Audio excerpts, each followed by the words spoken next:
अभी यहाँ से कोई जुलूस मार्च कुछ भी नहीं है, मैं सिर्फ बच्चों से बात करने आया हूँ। अभी यहाँ से कोई जुलूस मार्च कुछ भी नहीं है, मैं सिर्फ बच्चों से बात करने आया हूँ। अभी मैं बच्चों से आकर बात करना चाहता हूँ कि बच्चों का मंतव्य क्या है। 12 बजे तक का टाइम दिया गया था। बिहार लोक सेवा आयोग के अभ्यर्थियों के धरना स्थल पर जब जनसुराज के नेता प्रशांत किशोर पहुंचे तो छात्रों का हुजूम ने उनका स्वागत किया। हालांकि प्रशांत किशोर ने ऐलान किया था कि शनिवार को 12 बजे तक सरकार ने कोई सकारात्मक रुख नहीं अपनाया तो मुख्यमंत्री आवास का मार्च करेंगे। लेकिन धरना स्थल पर पहुंचने के बाद प्रशांत किशोर ने साफ साफ कह दिया कि वो सिर्फ छात्रों से बात करने आए हैं।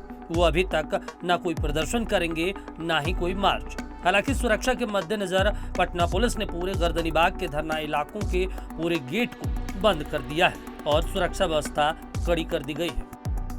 12 बजे तक का टाइम दिया गया था सरकार को कि सरकार बच्चों से आकर बात करे।